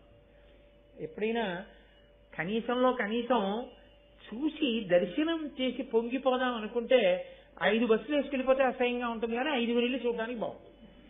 కాబట్టి అదిగో అటువంటి సంప్రదాయాన్ని పోషిస్తున్న మహాపురుషులు ఉన్నారు ఇప్పటికీ. కనీసంలో కనీసం అందుకే వంట పొయ్యి దగ్గర మర్యాద పాటిస్తారు. అదొక్కటైనా కనీసం పచనం చేసే అగ్నిహోత్రం కదా, దాని మీదైనా గౌరవం ఉంచాలి కదా అని చెప్పి. సరే, అందుచేత ఇప్పుడు భృగువు స్నానం చేయడానికి వెళ్తున్నాడు. అంటే ఎంత ఆచారకాండ మాట్లాడిందో చూడండి భారతం. ఆయన వెడుతూ భార్యకి పరాకు దేని గురించి చెప్పాడంటే అగ్నిశాలలో అగ్నిహోత్రుడున్నాడు జాగ్రత్త. అగ్ని సర్వదేవతా స్వరూపుడు, అదొకటి మీరు గుర్తుపెట్టుకోవాలి. అగ్నిహోత్రుడు శివుడు, శివుడికి 3వ కన్ను అగ్నిహోత్రం. అందుకని అగ్నియే శివుడు, అగ్నియే విష్ణువు, అగ్నియే గరుత్మంతుడు, అగ్నియే పరదేవత. అందుకే ఇప్పటికీ కేరళ రాష్ట్రంలో అమ్మవారిని పూజ చెయ్యాలి అంటే యంత్రాలు మూర్తులు అవి పెట్టరు. మీరు ఎప్పుడైనా కేరళ రాష్ట్రం వెళ్ళినప్పుడు అక్కడ ఉండేటటువంటి సంప్రదాయం మీరు వాళ్ళని అడగండి, వాళ్ళు చెప్తారు. వాళ్ళు దీపం వెలిగిస్తారు. మనం ఇళ్లలో పెట్టుకుంటామే దీపం, అలాంటి దీపం వెలిగించి ఆ దీపం ప్రజ్వరిల్లుతుంటే ఆ దీప శిఖకి అమ్మవారు అని పూజ చేస్తారు వాళ్ళు. దీపాన్నే పరదేవతగా పూజ చేస్తారు వాళ్ళు. అసలు దీపం లేకుండా మనం పూజ చెయ్యం. నతత్ర సూర్యోభాతి చంద్రతారకం నేమా విద్యుతో భాతి కుతోయమగ్ని త్వమేవ భాంతమనుభాతి సర్వం తస్య భాషా సర్వమిదం విభాతి. పరబ్రహ్మాన్ని దీపంగా చెప్తాం. ఏ నామాలు వినండి మీరు, సహస్రనామాల్లో పరంజ్యోతి అన్న నామం లేకుండా ఉంటుంది. జ్యోతి అగ్ని సంబంధం, సుబ్రహ్మణ్యుడు అగ్ని సంబంధం. అందుకే ఆయనకి పావకి అగ్నిపుత్రుడు అని ఒక పేరు. అసలు అరుణాచలంలో ఉన్నటువంటి శివలింగం అగ్నిలింగం. అక్కడ ఉన్నటువంటి శిలలు వేడిగా ఉంటాయంటారు, అగ్నిశిలలు, అగ్ని కొండ. అగ్నిని ఆరాధించడం ఈ జాతి లక్షణం. కాబట్టి ఆర్య శబ్దం వచ్చింది. ఇంత గొప్ప అగ్నిని ఆరాధన చేసి ఐశ్వర్యాన్ని పొందేవారు, ఆ అగ్నిని ఆరాధించి రక్షణ పొందేవారు. అందుకే ఇప్పటికీ మన వాళ్ళు అలా నోటితో ఊదకురా అంటారు. అగ్నిని నిధనం చేయడం కూడా ఎంగిలి ఊపిరితో, ఎంగిలి గాలితో నిధనం చేయరు. అందుకే దీపం ఆరిపోయిందంటారు, దీపం కొండెక్కిపోయింది అంటారు. కొండెక్కిపోయింది అంటే ఈశ్వరునిలో లయం. కొండల మీదంతా ఈశ్వరుడు ఉంటాడు కాబట్టి ఈశ్వరునిలో కలిసిపోయింది. ఆ ఇంటి దీపం ఆరిపోయింది అన్నారనుకోండి, అది చాలా అమంగళకరమని గుర్తు. ఆ ఇంట పొయ్యి వెలగట్లేదు అన్నారనుకోండి, వాళ్ళకి అన్నం లేదని గుర్తు. అగ్ని సంబంధంగా ఐశ్వర్యాన్ని, అగ్ని సంబంధంగా దరిద్రాన్ని, అగ్ని సంబంధంగా మంగళాన్ని, అగ్ని సంబంధంగా అమంగళాన్ని మనకి ప్రకటన చేస్తారు. ఆ ఒళ్ళు చల్లబడిపోయింది అంటే ఆయన ఇక లేడు. ఆ ఒంట్లో ఉండవలసిన వేడుంది. చాలా పొగరుబోతుగా ఉన్నాడు, ఒంట్లో వేడండి అంటారు. సరే, ఇప్పుడు అవన్నీ మళ్ళీ చెప్తూ కూర్చుంటే ఇంకా ఎప్పటికయ్యాను భారతం ఇప్పుడు మళ్ళీ వచ్చేది. అందుకని అగ్ని అంతగా మనం ఆరాధన చేస్తాం, మనకి తెలియదు చేస్తున్నామని కూడా. ఆ ఇంట దీపం లేదా అంటారు, దీపం పెట్టేవాడికి అద్దెకి ఇవ్వకూడదా అంటారు, అద్దె లేకపోయినా దీపం పెడతాడు ఇవ్వండి అంటారు. కాబట్టి మనకి అంత పూజ్య భావన అగ్నిహోత్రం మీద. అటువంటి అగ్నిహోత్రాన్ని కాపాడాలి కాబట్టి భృగువు స్నానానికి వెడుతున్నాడు సాయంకాలం. అదో నియమం. ఉదయం వేళ పొరపాట్న సూర్యోదయం అయ్యే వరకు పడుకున్నా, ఎప్పుడైనా, ప్రతిరోజు అని కాదు నా ఉద్దేశ్యం, ఎప్పుడైనా సూర్యోదయం అయ్యే వరకు నిద్రపోతే తప్పు పట్టదు శాస్త్రం. పాపం ఒంట్లో బాగోలేదో అతను నలతగా ఉన్నాడో పడుకున్నాడు. కానీ సూర్యాస్తమయ సమయంలో మాత్రం ఎట్టి పరిస్థితుల్లో నిద్రపోకూడదు. ఎట్టి పరిస్థితుల్లో సరే ఆధర్మ సూక్ష్మం మీద కూడా ఆఖ్యానాలు వస్తాయి. కాబట్టి సూర్యాస్తమయం అవుతోంది అంటే స్నానం చేసేయాలి. చేసి దీపం పెట్టి ఈశ్వరుడికి నమస్కారం చెయ్యాలి. యజ్ఞోపవీతం ఉన్నవాళ్ళు సంధ్యావందనం చెయ్యాలి. కాబట్టి ఆయన సంధ్యావందనం చెయ్యాలి కాబట్టి స్నానం చేయడానికి వెడుతున్నాడు. వెడుతూ ఆయన పరాకు దేనికి చెప్పాడంటే ఆయన భార్య పేరు పులోమ. ఆవిడ్ని పిలిచి అగ్నిని జాగ్రత్తగా చూడు, నేను స్నానానికి వెడుతున్నాను అని చెప్పాడు. ఆవిడ అగ్నిని రక్షిస్తోంది. అగ్నిని రక్షించడం అంటే ఏం చేస్తారు? అగ్నిని పట్టుకుని ఉండరుగా. రక్షించడం అంటే కాస్త ఊక వెయ్యాలి, కాస్త అక్షతలు వెయ్యాలి. ఆడవారు ఎక్కువగా అందులో అక్షతలు సమర్పణం చేస్తుంటారు. కాబట్టి అక్షతలో ఊకో వేసి ఆవిడ రక్షిస్తోంది. ఈలోగా అగ్ని వెలుగుతున్నాడు అంటే వాళ్ళ దృష్టిలో ఎవరు వెలుగుతున్నాడు? ఈశ్వరుడే. అగ్ని ఉన్న చోట ఈశ్వరుడే. కాబట్టి ఇప్పుడు పులోమ రాక్షసుడు అని ఒక ఆయన ఉన్నాడు. ఆయన అదో చమత్కారమైన పేరు. ఈయన భార్య పేరు పులోమ, వచ్చిన రాక్షసుడి పేరు పులోమ రాక్షసుడు. ఆయనకి ఎప్పటి నుంచో ఈవిడి మీద కన్ను. రాక్షసత్వము అన్న మాటకు అర్థం ఏమిటో తెలుసా అండి? వాడికి ఆమె యందు ప్రీతి ఉండడమే మొదటి తప్పు. ఎందుకని? ధర్మం అన్న మాట ఒకటి ఉంది కదా, తన ప్రీతి ఎవరి యందు ఉండాలంటే తన తండ్రి ఎవరిని తెచ్చి తన పక్కన పత్ని స్థానంలో కూర్చోబెట్టాడో ఆమె యందు ఉండాలి. అంతేగాని వివాహపూర్వం తనే నిర్ణయించుకుని తనే అసలు మనసు పట్టుకెళ్ళి పెట్టకూడదు, అదో తప్పు. సరే పెట్టాడు పో. ఆవిడికి పెళ్ళైపోయింది. పెళ్ళైపోయిన తర్వాత కూడా ఆవిడ మీద మనసు పెట్టుకోవడం ఇంకో పెద్ద తప్పు. తప్పుల్లో పెద్ద తప్పు అంటే ఏమిటో తెలుసా అండి? అర్థం పర్థం లేని మాటలు కొన్ని మాట్లాడుతుంటారు. ఆవిడికి 60 ఏళ్ళు వచ్చేస్తాయి. నేను సందర్భంలో చూసి తెల్లపోయాను. 60 ఏళ్ళు వచ్చేస్తాయి. 70 ఏళ్ల వాడు వచ్చి అంటాడు, దీన్ని నాకే ఇచ్చి చేద్దాం అనుకున్నారు చిన్నతనంలో, కానీ దాన్ని వాడికి ఇచ్చారు మళ్ళీ అంటాడు. అదేంటది? 70 ఏళ్లకి నువ్వు అనవలసిన మాట అది. అప్పుడు కూడా ఇంకా నీ వ్యామోహాన్ని నువ్వు గుర్తు చేసుకోవట్లేదు. ఏమిటి దొడ్డ నిన్ను అలా అంటాడు ఆయన అన్నారు. వాడి మొహం వాడు అలాగే మాట్లాడతారా అంటున్నాడు. ఎంత అసహ్యంగా ఉంది ఆ మాట అసలు. అంటే సంస్కారం అనంత దోషం ఉందని గుర్తు. నేను యథార్థంగా విన్నాను. నా కర్మ కొద్దీ నాకే తగులుతాయో అని. కాబట్టి ఇలాంటి సన్నివేశంలో ఆ పులోమ రాక్షసుడికి ఆ పులోమ మీద మనసు ఉండిపోయింది. భృగు స్నానానికి వెళ్ళాడు. ఈయన గబగబా వచ్చాడంటే ఎప్పటి నుంచి వెతుకుతున్నాడు వీడు ఎక్కడుందని. వాడు వచ్చాడు గబగబా. వచ్చి వాడికి అనుమానం వచ్చింది, ఈవిడేనా పులోమ? ఎందుకంటే ఆవిడే పులోమ కాదా తెలుసుకుని తన వ్యామోహ ప్రకటనం చేద్దామని. ఎవరిని అడగాలి? అక్కడ ఉన్నది అగ్నిహోత్రుడు ఉన్నాడు, ఆవిడుంది. ఇప్పుడు అగ్నిహోత్రుడు ఈశ్వరుడు అన్న భావన వాడికి కూడా ఉంటే ఆయన మాట్లాడతాడరా, పలుకుతాడరా, ఆయన దేవతరా అనుకుంటే ఆయన అడుగుతాడు కదండి. మీరు ఈ విషయం చాలా జాగ్రత్తగా గమనించాలి. ఆయన దేవత అన్న విషయంలో వాడికి అనుమానం లేదు. కాబట్టి ఆయన్ని అడగాలి, ఈవిడైనా పులోమ అని. అలాగే అడిగాడు. ఈవిడ పులోమయేనా అని అడిగాడు. ఇప్పుడు అగ్నిహోత్రుడు సంకటంలో పడ్డాడు. ఆయనకి సంకటం ఎందుకని మీరంటారేమో. ఆయన లోకంలో చేసి పాడవుతున్న వాళ్ళు, చెయ్యక పాడవుతున్న వాళ్ళు ఇద్దరిని చూస్తుంటాడు. ఒంట్లో వేడున్నంతసేపేగా ఏదైనా చెయ్యాలి. ఒంట్లో వేడుండగా చెయ్యకూడనివి చేసి పాడవుతున్నవాడు, ఒంట్లో వేడున్నప్పుడు చెయ్యవలసినవి చెయ్యక పాడవుతున్నవాడు, ఇద్దరిని చూస్తున్నాడుగా ఆయన. అందుకని ఆయనకి సత్యము అసత్యము గురించి బాగా అవగాహన ఉంది. ఆయన అనుకున్నాడు, ఈమె పులోమ అని నేనంటే వీడు రాక్షసుడు ఎత్తుకుపోతే భృగు వచ్చి నన్ను చెప్పిస్తాడు, ఎందుకు చెప్పావు మా ఆవిడ పులోమని అంటాడు. చెప్పకపోతే నాకు తెలియదయానో ఈవిడ పులోమ కాదనో ఏదో చెప్తే అసత్య దోషం వస్తుంది. ఇప్పుడు ఆయన ఏం చేశాడంటే దోషాల్లో చిన్న దోషం ఏది లెక్క కట్టుకున్నాడు. సత్యమార్థం తక్కువ దోషమా, ఈవిడ పులోమ అని చెప్పేస్తే ఒకవేళ ఇతను ఏదైనా అపకారం చెయ్యడం సాధ్యం కాదు. ఎందుకని? ఈవిడ అగ్నిని ఆరాధిస్తోంది కాబట్టి ఈవిడ రక్షింపబడుతుంది తప్పకుండా. నా అనుగ్రహమే మళ్ళీ రక్షిస్తుంది ఈవిడ్ని. కానీ ఈవిడికి బాధ కలుగుతుంది కదా, ఏదో ఒక బాధ కలుగుతుంది రాక్షసుడి వల్ల. అప్పుడు భృగు కోపం వస్తుంది. ఎవడు చెప్పాడు అసలు ఈవిడ పులోమని అంటే? ఈయనే చెప్పాడంటుంది ఆవిడ. అప్పుడు నన్ను శపిస్తాడు. శాపం పుచ్చుకోనా అబద్ధమాడినా అని ఆలోచించాడు. అబద్ధమాడమే పెద్ద దోషం. శాపం వస్తే ఆయన కాళ్ళ మీద పడి మళ్ళీ అనుగ్రహం వేడుకుని శాపం పోగొట్టుకోవచ్చు.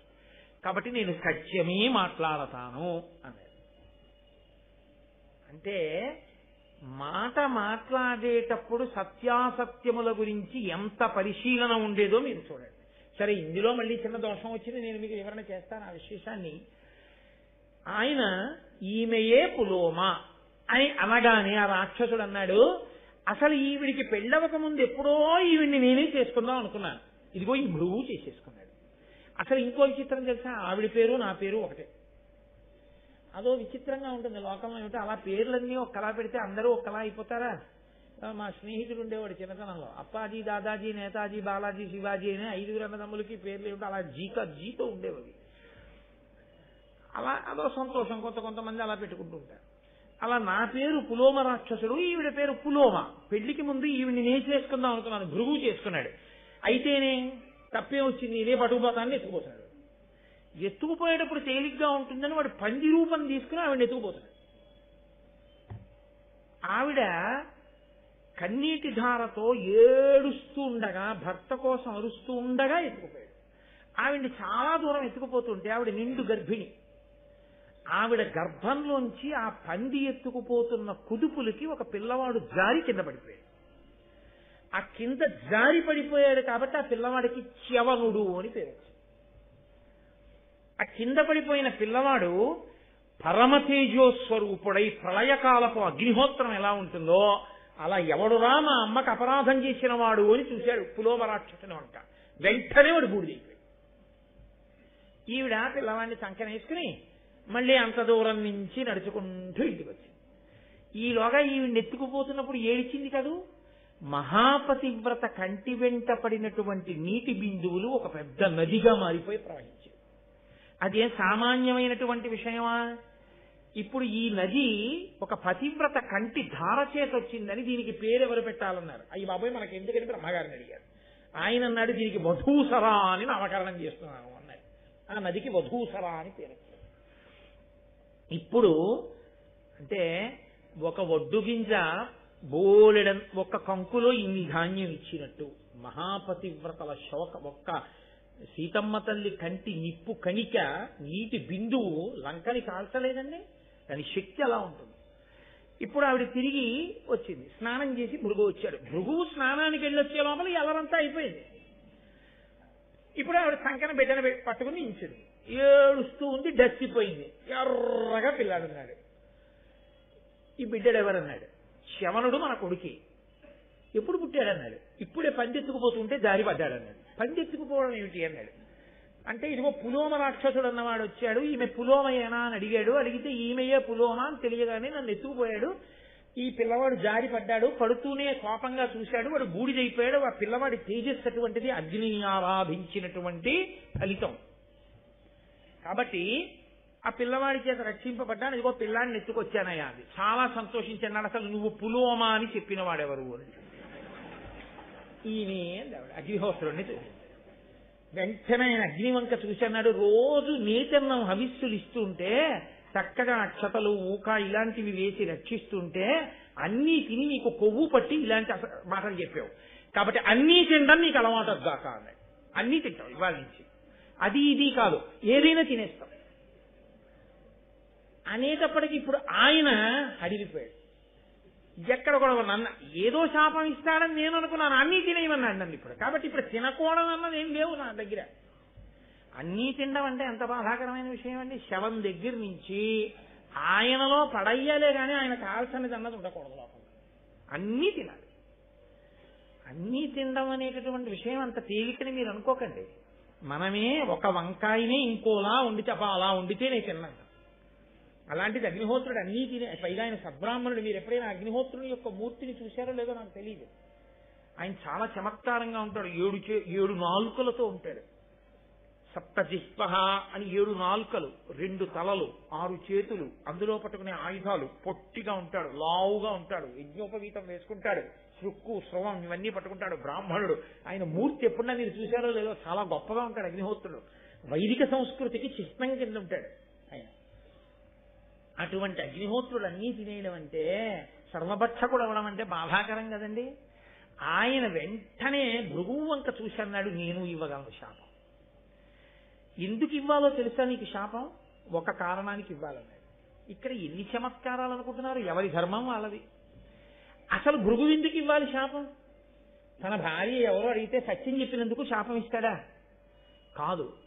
సత్యము అన్న మాటకి సనాతన ధర్మంలో ఒక అర్థం ఉంది.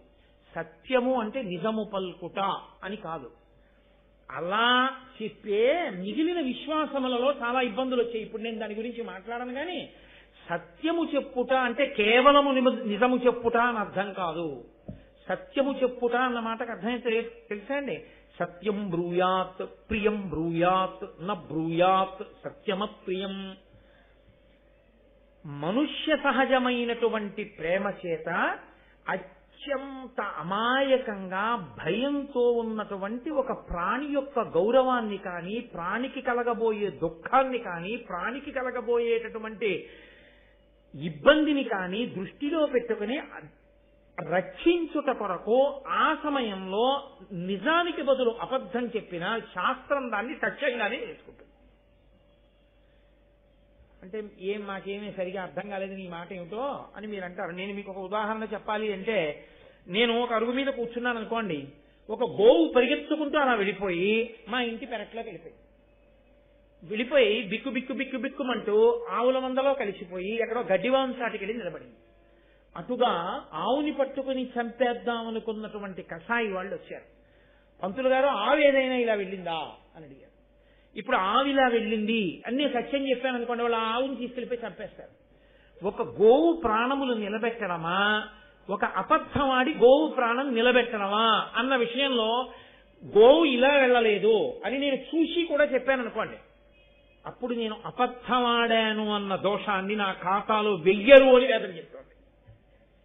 ఎందుకు వెయ్యరో తెలుసా అండి? ఒక పెద్ద సత్యాన్ని రక్షించడం కోసం ఒక చిన్న అసత్యాన్ని పలికితే అది అసత్యంలోకి రాదు.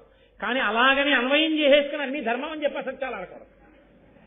పెద్ద ధర్మాన్ని నిలబెట్టడానికి చిన్న అసత్యాన్ని ఆడినా అది దోషము కిందకి రాదు, సత్యమే అవుతుంది.